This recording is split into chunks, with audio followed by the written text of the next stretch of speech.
Assalamualaikum warahmatullahi wabarakatuh. Halo semuanya. Perkenalkan, saya Fiera Sutriani. Saya merupakan mahasiswi dari Fakultas Ilmu Kesehatan, Prodi Sarjana Gizi angkatan 2018 Universitas Kusuma Husada Surakarta. Pada kesempatan kali ini, saya akan membawakan topik tentang pemenuhan konsumsi pangan bagi para lansia. Nah, video ini saya buat untuk memenuhi tugas dari mata kuliah Pengembangan Media Komunikasi yang diampu oleh Bapak Budi Prasetyo. Selamat menyaksikan.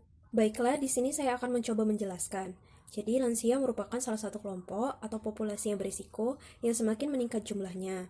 Nah, populasi ini juga rentan terhadap masalah kesehatan yang memiliki kemungkinan akan berkembang lebih buruk karena adanya faktor-faktor risiko yang mempengaruhi.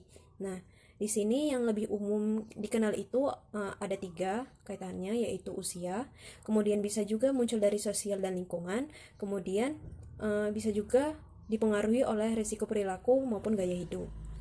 Hal ini tentunya tidak lepas dari pola konsumsi yang diterapkan oleh masing-masing individu dari fase ketika ia pertama lahir, kemudian beranjak remaja, dewasa, dan tiba di fase lansia ini sendiri, seperti itu.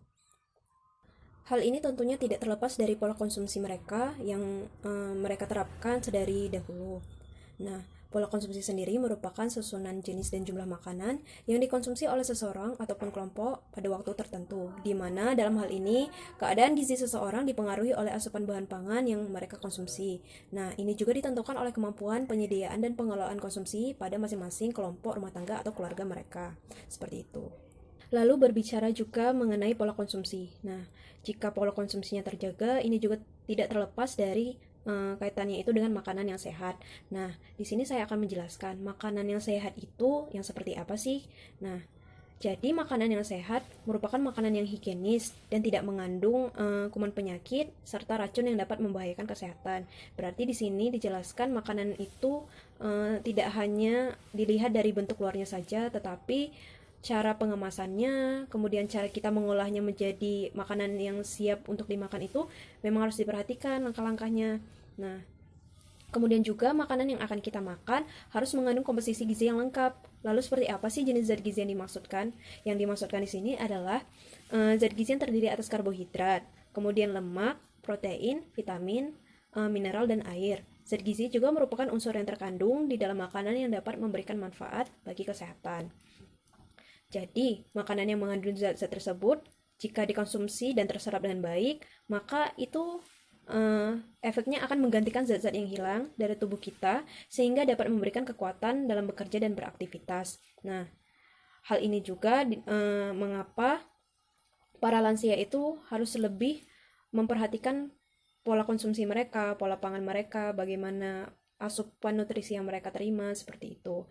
Tentunya dalam pemenuhan nutrisi melalui makanan ini tidak hanya dimaksudkan untuk para lansia ya, untuk semua usia juga sebenarnya. Cuman kan karena di sini saya fokuskan secara garis besarnya itu yang saya bahas adalah kelompok lansia, makanya di sini lebih ditekankan kepada fase usia tersebut, seperti itu. Nah, seperti yang kita ketahui sendiri kan, karena banyaknya faktor-faktor tadi, maka kita pribadi tidak harus menunggu tua dulu untuk lebih memperhatikan kondisi kesehatan kita.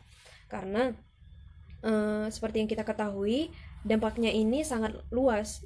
Nah, itu akan kita terima apabila nanti kita telah beranjak seperti mereka di fase lansia ini, seperti itu.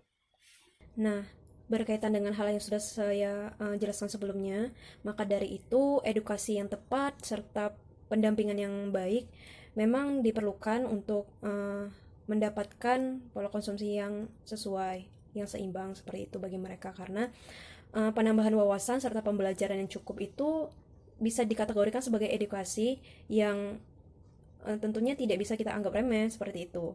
Hendaknya mengenai hal tersebut, mengenai kesehatan kita dari segi apapun, kita bisa mengambil betul manfaatnya, sehingga apa yang kiranya tersampaikan bisa diaplikasikan dengan baik, seperti itu. Saya rasa mungkin cukup sekian penjelasan dari saya. Banyak kurang lebihnya saya mohon maaf yang sebesar-besarnya. Jika ada salah kata, salah kalimat, saya kembali meminta maaf lagi, karena saya di sini juga belajar, dan semoga apa yang saya sampaikan sekarang bisa diambil manfaatnya, diambil baiknya, dan yang kurang pantas kiranya saya sampaikan itu jangan diambil ke dalam aplikasi kita masing-masing, seperti itu. Saya rasa cukup sekian. Terima kasih untuk partisipasinya dalam menyaksikan video ini. Saya akhiri. Sekali lagi terima kasih. Wassalamualaikum warahmatullahi wabarakatuh.